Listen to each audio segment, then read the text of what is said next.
বছরটা কিরকম যাবে, সেটা বছরটা মঙ্গলেরই বছর আসছে। তো সুতরাং এক্ষেত্রে ওই যে মানে মঙ্গল হওয়ার অর্থ আমরা সবার আগে এখন যেটা বুঝি কলিযুগে আফটার করোনা, যে টাকাটা যেন আসে, তাই না? একদম একদম সোজা সাপটা। আমি সোজা সাপটা বলতে ভালোবাসি এবং শুনতেও পছন্দ করি। তো সুতরাং অর্থকরী দিকটি যেন ঠিকঠাক থাকে, কারণ প্রসন্দা এই যুগে অর্থ হচ্ছে মানুষের একটা সাপোর্ট। অর্থের মানে যোগানটা যদি আপনার ঠিক থাকে আপনার সংসারে, আপনার ব্যাংকে বা আপনার ফ্যামিলিতে, তো সেক্ষেত্রে দেখবেন অসুস্থতা বলুন বা অন্যান্য যাই সমস্যা আসুক না কেন, আপনি অ্যাটলিস্ট লড়াইটা করতে পারবেন। কিন্তু অর্থটা যদি আপনার না থাকে, তো সেক্ষেত্রে লড়াই করাটা খুব মানে প্রথমেই হার হয়ে যায়। তো যাই হোক, হোয়াট এভার, অর্থের দেবী হচ্ছেন আমাদের মা লক্ষ্মী, এবং এই পৌষ মাসে এটা বাংলাদেশে অবশ্যই পুজোটা হয়। প্রাচীন একটি পুজো, বহু মানে কয়েক শতকের পুরনো এটা পুজো।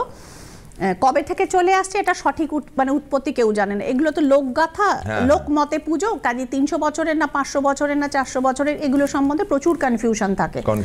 হ্যাঁ, তো সুতরাং ঢাকার আশেপাশে এই লক্ষ্মী পুজোটি হয়, এবং যারা এই পুজোটি করেন তারা মনে প্রাণে বিশ্বাস করেন। অবশ্য বিশ্বাস কোথা থেকে আসে? ফল পেয়েছেন বলে, যে এই পুজোটা করলে তার ঘরে অর্থাভাব এবং অন্নাভাব থাকে না। আমি একটি ছবি দেখিয়েছিলাম খুব অল্প সময়ের জন্য, এই মা লক্ষ্মীর ছবি, অতি প্রাচীন ছবি, আপনার বহু মানুষ জানতে চেয়েছেন, আপনারা দেখুন এই মা লক্ষ্মীর ছবিটি। এই ছবিটা কিন্তু আমি দেখেছি, হ্যাঁ, অনেক মানে বহু পুরনো প্রাচীন ছবি। হ্যাঁ, আমার মাও পুজো করতেন।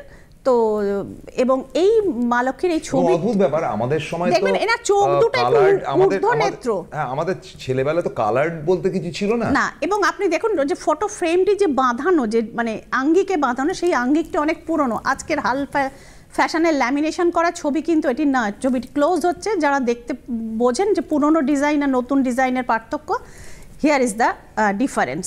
তো সুতরাং এই মা লক্ষ্মীর ছবিটি এবং এর সাথে কিছু মঙ্গল সামগ্রিক দেয়া হয় প্রসন্দা, যেটাতে হচ্ছে কি এই যে অর্থকরী সমস্যায় যারা কষ্ট পাচ্ছেন, তো সেই জায়গাটি রিকভার করে। ধরুন কারো ছেলে চাকরি হচ্ছে না, বা ধরুন চাকরি হয়েছে, স্যালারি কিছুতেই বাড়ছে না, ইনক্রিমেন্ট হব করে 1.5 বছর ধরে ঝুলছে, হচ্ছে না।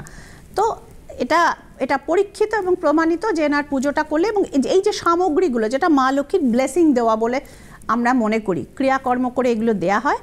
সুতরাং সেই জায়গাগুলো অর্থাৎ অর্থ ভাণ্ডারের যোগানটা কিন্তু হতে থাকে এবং বাড়তে থাকে। তো বেশ কিছু মানুষকে, এই যে পূর্ণিমাটি গেল পৌষের, আমি কিছু মানুষকে দিয়েছি, আর অল্প কিছু দেব, তবে দেব হচ্ছে এই পৌষের সংক্রান্তি পর্যন্তই, তারপরে কিন্তু আর দেব না, কারণ শ্রীময়ী তিথি নক্ষত্র মেনে কাজ করে।